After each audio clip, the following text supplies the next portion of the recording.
Turma, como vocês estão? Na aula de hoje, nós vamos dar continuidade ao tema Dinâmica da Atmosfera, esse debate sobre o ar do planeta Terra que nós introduzimos, né, quando a gente começou o terceiro bimestre, né? Entendendo a importância da atmosfera e os fenômenos que compõem a sua dinâmica. Eu queria então só rapidamente lembrar que nós conversamos sobre a fragilidade da atmosfera e à medida que discutimos o quão frágil é esta camada da Terra, né, o ar que respiramos, nós também pensamos a importância de preservar e foi se baseando nas ideias do Carl Sagan que a gente discutiu a partir da seguinte afirmação: comparada com o tamanho da Terra, a espessura do ar é como a espessura da película de goma laca num grande globo escolar, comparada com o próprio globo. Muitos astronautas têm relatado que, ao verem a aura fina, delicada e azul do horizonte do hemisfério iluminado pela luz do dia, que representa a espessura da atmosfera inteira, logo pensam espontaneamente na sua fragilidade e vulnerabilidade. Eles se preocupam com a atmosfera. Têm razão em se preocupar, sobretudo porque a atmosfera é de vital importância para todos os seres vivos, incluindo, é claro, a espécie humana. Falamos das camadas da atmosfera, né, como um conjunto de gases, como ela evoluiu à medida que surgiu há mais ou menos 45 bilhões de anos. Falamos que a atmosfera é composta sobretudo por nitrogênio e oxigênio, argônio e outros gases. Vimos este exemplo da divisão das camadas, que apresenta a estrutura, né, das camadas da atmosfera, desde a troposfera até a exosfera, e dentro, né, das demais camadas, toda essa dinâmica de oscilação de temperatura, de presença de elementos artificiais, né, ou naturais. Detalhamos cada camada, troposfera, estratosfera, mesosfera, inclusive construímos um mapa mental, termosfera, exosfera e ionosfera, e falamos rapidamente sobre a camada de ozônio. Não aprofundamos porque esta camada é exatamente o tema da nossa aula de hoje.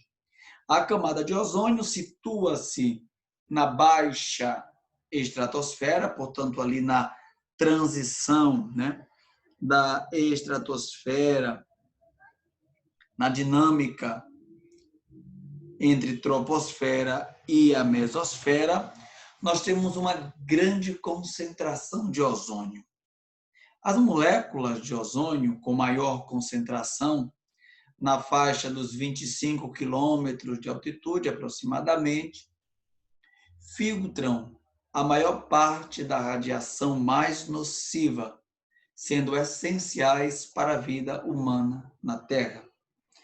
Portanto, a função da camada de ozônio, ou de um modo mais específico das moléculas deste gás, né, do ozônio, é filtrar os raios solares, ou a radiação do Sol, a parte mais nociva desta radiação. E, é claro, isso é importante para o ser humano, porque acaba nos protegendo, né, tanto a vida humana quanto a dinâmica da vida na Terra. Então, nós vamos acompanhar essa discussão a partir da página 8, que sustenta o objetivo da camada de ozônio, que, como já mencionei, e agora aqui aprofundando, é impedir que a totalidade dos raios ultravioletas C e a maioria dos raios ultravioletas B cheguem à superfície terrestre, ou seja, aqueles raios mais nocivos. Mas parece que com o desenvolvimento das sociedades, dos países, sobretudo alicerçado no modelo industrial, né, na industrialização, esta camada de ozônio ela foi sendo agredida com o passar dos anos. Assim, percebendo a importância da camada de ozônio e o nível com que estava havendo uma destruição desta camada tão importante para o ser humano, como já vimos, em 1985, um movimento surge para dar corpo a esta preocupação e criaram uma convenção, uma reunião, uma grande assembleia, chamada Protocolo de Montreal, que foi a realização da Convenção de Viena para proteger a camada de ozônio. Essa reunião acontece no Canadá, né? E é firmada uma carta, firmado um protocolo para proteger a camada de ozônio, cujo objetivo central, assinado por 150 países, era combater o problema da degradação desta camada. Percebam, então, que aqui há uma preocupação já com o desenvolvimento da humanidade, mas, sobretudo, com as questões ambientais, né? As questões naturais. E o Protocolo de Montreal, ele estabeleceu algumas metas. O objetivo maior era eliminar totalmente a fabricação dos gases que destruíam a camada de ozônio, os famosos CF6, os clorofluorocarbonos. Ou seja, o mundo deveria parar de produzir. No entanto, esta problemática trouxe algumas limitações, porque parar de produzir estes gases, que causam tantos males à saúde humana, à saúde, né, dos seres vivos e, é claro, a camada de ozônio, exigiria a diminuição de certos projetos de industrialização, projeto de desenvolvimento, de produção de certas mercadorias, de certos combustíveis, de certos motores, por exemplo, nos automóveis. Então, parece que muitos países não quiseram fazer isso. E aí, a agressão à camada de ozônio continuou. E foi aí que a gente chegou nesta situação que está bem apresentada nesta imagem da página 9, né? A camada de ozônio foi passando por este processo de evolução, foi se aumentando, né? À medida que foi também se ampliando a emissão dos gases poluentes. Vejam ali como que estava em 1979, né? 87, e a gente percebe um aumento considerável de 79 para 87. Exatamente o momento em que a industrialização está se desenvolvendo e se implantando em muitos países. Se a gente pensar México, Brasil, alguns países da África, China, começam a se industrializar por aí, 60, 70, 80.